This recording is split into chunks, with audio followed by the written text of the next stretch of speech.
Welcome to Simon's Trading Channel. Thank you for joining me for another one of my videos. Hope you're all well and you're having a great Friday. Yes, it's nearly the end of another week and a pretty boring week it's been with regards to price action, but some significant, I think, things to come.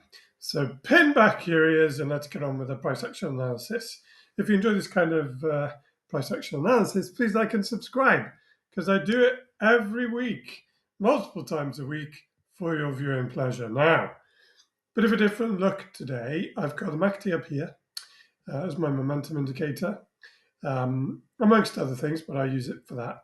I got the Bollinger Band in the middle, and then I've got a derivative of the Bollinger Band, the Bollinger Band with percentile, BBWP, which I've talked about before, but I'm just going to use it as a more specific example today. I'm going to start with a 4-hour price action analysis, which you can see. Oh man, it's been pretty frustrating over the last, since 25th of November, I think, when this set in. 21st of November, when this range, this frustrating range, hovering around 90 to 108,000. Quite a big range, but basically hovering around 100K. Now, why have I got all this jazz on the chart? Why don't I just use a blank chart? Well, you can use a blank chart if you like. Excuse me, but for most people who kind of like a bit of technical analysis, which I don't think is a very helpful term because it's not really technical. This isn't like, you know, an operating theatre. It's not like adjusting the air fuel mixture for a turbocharger, but it is a way of looking at price action in a way that makes it a bit more technical, I guess. And what I've got here, so to get the ball rolling, well, I'm going to start with the BBWP now. BBWP oscillates from basically 0 to 100%, all right? And the two extremes, so 0 represents hardly any volatility, so hardly any change in price. 100% indicates big changes in price. And what that is a percentage derivative of the width of the Bollinger Band. So you can see at the moment there hasn't been very much change in price, and so the Bollinger Bands are narrow. That corresponds to a low level of the BBWP. And then when you get a wide Bollinger Band, when there's a rapid change in price and the direction is neutral, so it can be a change in price to the downside or indeed a change in price to the upside. When you get that change, that manifests itself with a widening of the Bollinger Band and then an increase in the BBWP up to a maximum.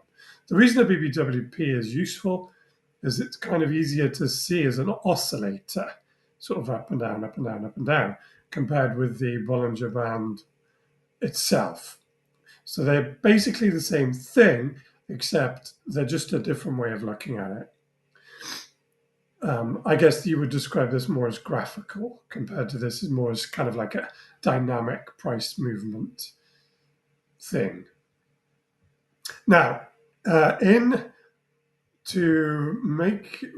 does that mean? Because remember what I just said was that when you look at the BBWP, it's direction neutral. All it's telling you is when volatility is expanding and contracting. And at the moment, you can see it is contracted on the 4-hour time frame, which is one I'm on at the moment. Well, if you use the whatever momentum indicator of choice you decide to use, and for me, I use a MACD, then you can use the two together. And in fact, you can use the Bollinger Band alongside it as well. So what does this picture tell me on this 4-hour time frame? It tells me momentum's to the downside, but is gaining traction back towards the 0 line. So at the moment, the momentum's to the downside, but it's trying its best to get back to that 0 line. And then as soon as it crosses momentum, will be to the upside. You can see that manifest itself with where price is relative to the midpoint of the Bollinger Band. So it's right on the midpoint of the Bollinger Band at the moment. And if volatility is to expand and make the Bollinger Band wider, you need price action to be above that midpoint. And so you can see the volatility on the BBWP is at a low level, corresponds to the narrow Bollinger Bands. When volatility expands, you can get a steer on which direction that will be with regards to the movement of price by looking at the price compared to the midpoint of the Bollinger Band and also the momentum. So I would not be surprised if price continues in the kind of upside trajectory it is at the moment on the 4-hour time frame. If Bitcoin starts to close 4 hours back above, say, 97.5, lives in the top half of the Bollinger Band, then if it starts to expand, so if there's a trending move to the upside on the 4-hour time frame, I would guess that would lead to the MACD crossing the zero line, therefore shifting my predefined momentum to the upside, and likely begetting BBWP expansion. So volatility expansion of the BBWP, and that would look like this. Like this. So I don't know if that's going to happen, but it sort of looks like that's what's likely to happen. That is, however, a guess. So remember, when trying to predict the future, it's always a guess. Okay, so that's a 4-hour. I hope I've explained that. Okay. Now, I'm going to jump to the weekly and keep the same indicators on the chart because you'll see how it looks different. And so the weekly has been going pretty much sideways now for a significant proportion of my life, it feels like. Definitely a good couple of months. And you can see how that is reflected in the BBWP. So the BBWP went from an area of high volatility, i.e. wide Bollinger Bands, to an area of lower volatility, i.e.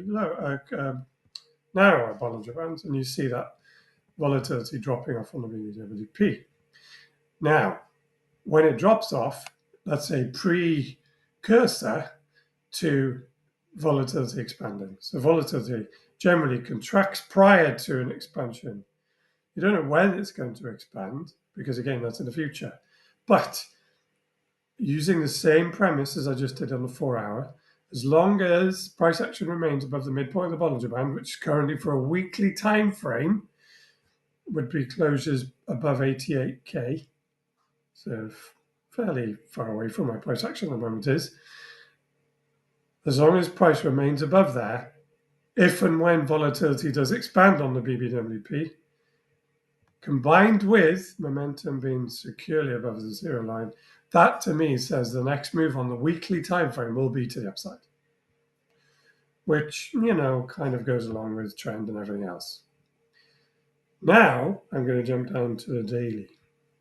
You can see the daily tried to expand to the downside. So you could see the daily price action was living below the midpoint of the Bollinger Band.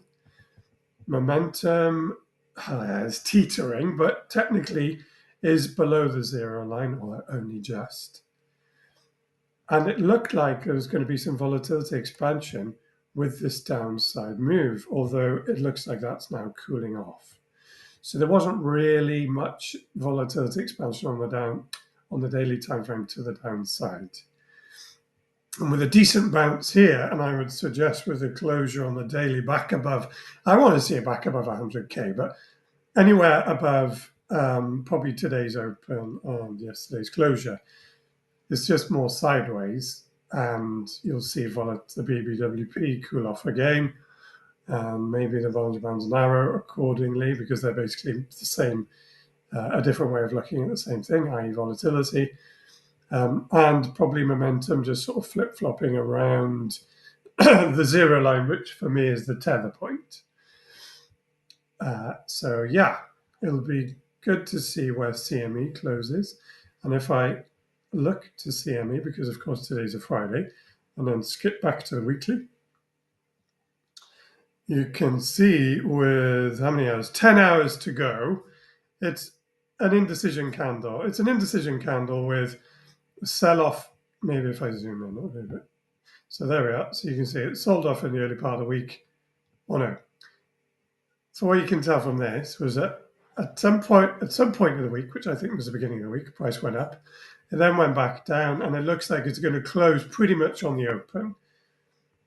10 hours to go, of course, but it just looks like an indecision candle on the weekly. And in the context of the last 2 months, well, that's kind of expected, really. Or not expected, but not unsurprising, is the way I would put it. And so, yeah, don't want weekly closures below 88. I'd like to see, so that's for CME, but it's pretty much the same for the perpetual exchanges. And what I'd like to see over the weekend, it's probably easier on the 4 hour. No, it's okay, we can do it on the daily. I'd like to see defense of, I'd like to see defense of 96.5, which is the daily closure, daily open and closure of the last 2 days. Today's open and the closure of the last 2 days. And on the 4 hour, I'd like to see volatility expansion, which basically equates to 4 hours and dailies closing above 100K. Having said that, the line in the sand for me is about 91.5. Over the weekend, you start to see daily closures below that. I don't think it's likely, but you've always got to think about it. All right, hope you've enjoyed the video. If so, please like and subscribe and join me next time. Have a great weekend, and I'll see you soon.